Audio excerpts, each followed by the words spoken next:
नमस्कार, आदाब, सत श्री अकाल। आप देख रहे हैं अपना study YouTube channel study with लक्ष्य एकेडमी और मैं हूं प्रियंवदा। आज के स्टूडियो में चर्चा समलैंगिकता की, जो अभी काफ़ी चर्चे में है।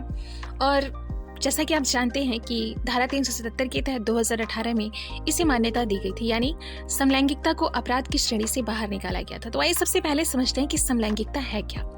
तो जब कोई पुरुष अपने ही लिंग के व्यक्ति से, यानी अगर पुरुष से ही शादी करने की इच्छा रखता हो, या जब कोई स्त्री अपने ही लिंग की व्यक्ति से, यानी कोई स्त्री से ही शादी करने की इच्छा रखती हो, तो इसे समलैंगिकता कहते हैं, जिसे 2018 में मान्यता दी गई थी। लेकिन इसे कानूनी मान्यता नहीं दी गई थी, यानी इसे अपराध की श्रेणी से बाहर तो किया गया था, लेकिन ऐसा करना मतलब कानूनी सही है ऐसा नहीं कहा गया था, जिसे लेकर अभी मांग की जा रही है कि इसे कानूनी मान्यता दी जानी चाहिए। ऐसा कई देशों में मान्य है भी, लेकिन भारत में इसे लेकर विवाद है, और इसलिए है कि इसका भविष्य बहुत सुरक्षित नहीं दिख रहा। तो क्या है इसका विवाद, क्यों इसके परिणाम को लेकर दुविधा है, क्यों कुछ लोग इसे सही मान रहे हैं तो कुछ लोग इसे गलत मान रहे हैं, आज के वीडियो में हम इसी पे चर्चा करेंगे। आप बने रहिएगा वीडियो में अंत तक। विवाह, जो कि 16 संस्कारों में एक मुख्य संस्कार है, इसकी शुरुआत की बात करें तो इसका कोई मतलब फिक्स प्रमाण नहीं है कि इसी समय शादी की शुरुआत हुई होगी। जैसा कि आप जानते हैं कि इंसान पहले शिकारी था, तो इंसानों ने शादी करना कब शुरू किया, इसका कोई सटीक जानकारी नहीं है, कोई सटीक प्रमाण नहीं है। ज्यादातर मानव विज्ञानी मानते हैं कि शुरुआती शिकारी समाज समूहों में रहता था, और एक समूह में 30 या उससे अधिक लोग भी रहते थे, और इसी समूह में कुछ पुरुष होते थे तो कुछ स्त्रियां भी होती थी।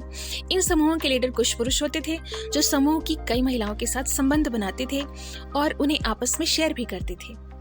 फिर धीरे धीरे इसमें कुछ बदलाव हुआ, धीरे धीरे कुछ प्रवृत्तियां बदली, कृषि सभ्यता का विकास हुआ और इसके साथ जोड़े बनने शुरू हुए, और फिर धीरे धीरे शादी की शुरुआत हुई। तो अगर प्रमाण की बात की जाए तो एक महिला की एक पुरुष से शादी का पहला सबूत 2350 BC मेसोपोटामिया में मिलता है। तो ये शादी का प्रमाण है, और इससे संबंधित कुछ मूर्तियां भी पाई जाती हैं, जिससे ये प्रमाणित होता है कि इतने समय पहले शादी जैसी संस्था का प्रारंभ हो चुका था।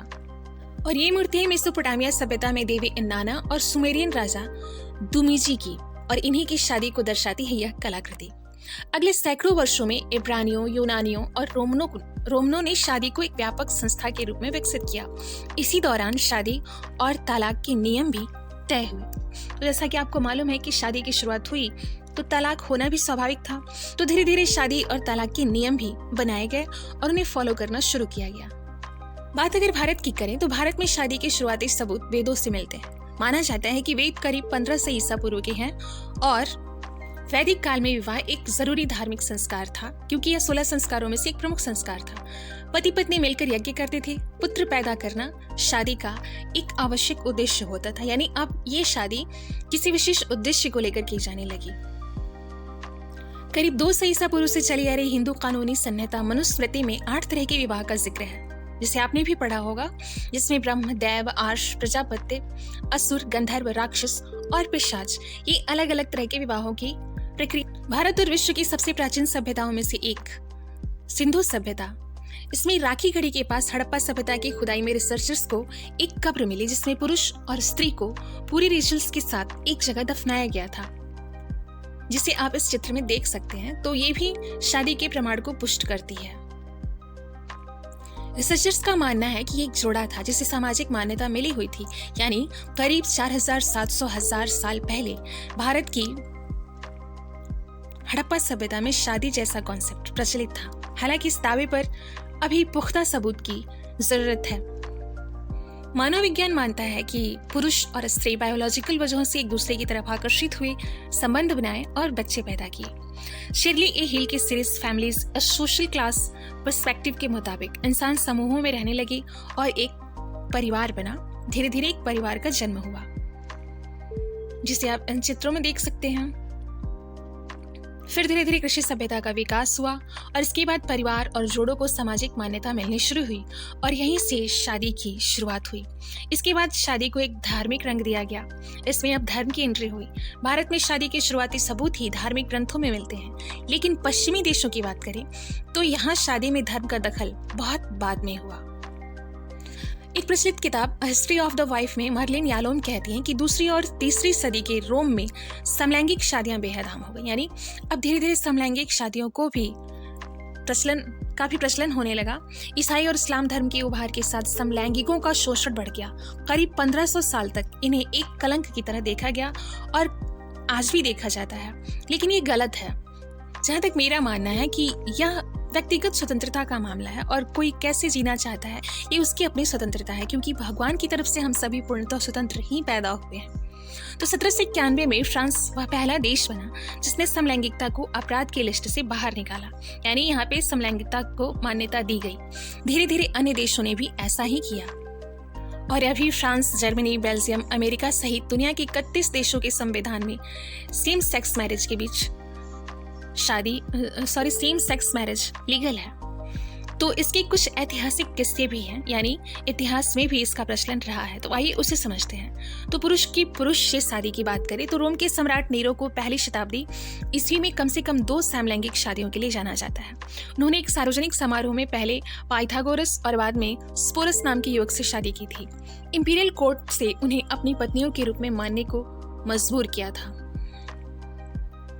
जिसे आप इस ऐतिहासिक चित्र में भी देख सकते हैं, जहाँ पे पुरुष और पुरुष की शादी या संबंधों को दिखाया गया है। तो इससे ये पता चलता है कि ये कोई नई धारणा नहीं है, यह बहुत प्राचीन काल से ही चली आ रही है। तो इसलिए सेम सेक्स मैरिज को मान्यता मिलने के कई आधार हैं जो इसकी पुष्टि करते हैं। अभी तक दुनिया के 34 देशों ने सेम सेक्स मैरिज को कानूनी मान्यता दे भी दी है, जिसकी मांग अभी भारत में भी चल रही है, जिसे आप ये मांग करते हुए लोगों को देख सकते हैं। और इसमें अमेरिका पहला देश था जहां 1971 में एक राज्य ने पहली बार सेम सेक्स कपल को मैरिज लाइसेंस जारी किया।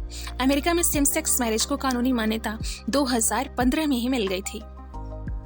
नीदरलैंड दुनिया का पहला देश था जिसने 2001 में सेम सेक्स मैरिज को कानूनी मान्यता दी। वहीं आयरलैंड ने रेफरेंडम के तहत सेम सेक्स को मान्यता दी। एशिया में अभी तक सिर्फ ताइवान इकलौता देश है जहां सेम सेक्स मैरिज को कानूनी मान्यता मिली है। इस बात को भी ध्यान में रखिएगा कि एशिया में सिर्फ ताइवान में ही सेम सेक्स मैरिज लीगल है। इन देशों में सेम सेक्स मैरिज को कानूनी मान्यता मिलने के 3 प्रमुख कारण या आधार भी हैं। जैसा कि आप सभी जानते हैं कि हमारे संविधान में भी समानता, स्वतंत्रता और बंधुत्व पर बहुत जोर दिया गया है। तो समानता को लेकर इन्होंने आधार बनाया है कि समलैंगिक शादी को मान्यता न देना भेदभाव करना होगा, क्योंकि कानून में सबको बराबर अधिकार मिलने का प्रावधान है। तो इसलिए सबको बराबर अधिकार मिलना चाहिए। वहीं स्वतंत्रता, अपनी पसंद के शख्स से शादी करना एक मौलिक ह्यूमन राइट है, चाहे वो किसी भी जेंडर का क्यों ना हो। और सोशल बेनिफिट्स की बात करें तो शादी के कई सामाजिक फायदे होते हैं। समलैंगिक को हमेशा के लिए इससे वंचित नहीं किया जा सकता। तो अगर कोई व्यक्ति शादी करना चाहता है तो उसे इस प्रक्रिया से वंचित किया जाना बहुत उचित नहीं है। इसलिए भारत में भी समलैंगिक शादी की मांग की जा रही है। अब आइए हम ऐसे समझते हैं, जैसे आप बेहोशी की हालत में अस्पताल में भर्ती हैं। डॉक्टर्स इलाज करने से पहले किसी परिजन की साइन चाहते हैं। आपका साइन स्वीकार नहीं है क्योंकि आप शादीशुदा नहीं हैं। आप एक हाउसिंग सोसाइटी में साथ रहने के लिए घर लेने जाते हैं, लेकिन आपको ये कहते हुए इनकार कर दिया जाता है कि आप शादीशुदा नहीं हैं क्योंकि आप समलैंगिक हैं। शादी करने के बाद ऐसे तमाम प्रिविलेज अधिकार और सामाजिक मान्यताएं मिल जाती हैं, लेकिन सेम सेक्स कपल्स की शादी भारत में लीगल नहीं है और वो इससे हमेशा, यानी इन प्रिविलेज से हमेशा वंचित रह जाते हैं। इसलिए सेम सेक्स मैरिज को मान्यता देने के लिए दिल्ली हाई कोर्ट में 2 याचिकाएं दायर की गई।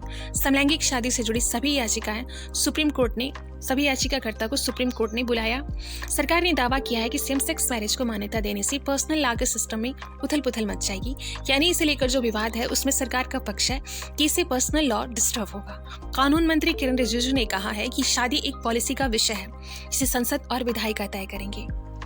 तो सुप्रीम कोर्ट ने सरकार के तीनों तर्कों को दरकिनार कर दिया। कोर्ट ने कहा कि समलैंगिकों की याचिका में उठाए गए मुद्दे संवैधानिक है, इसलिए इसे 5 जजों की संविधान पीठ तय करेगी। मामले की सुनवाई 18 अप्रैल से शुरू होगी। तो देखिए आगे क्या होता है। आपका इस पक्ष में क्या विचार है, कमेंट बॉक्स में जरूर बताइएगा। मिलते हैं फिर नेक्स्ट वीडियो में। नमस्कार, धन्यवाद।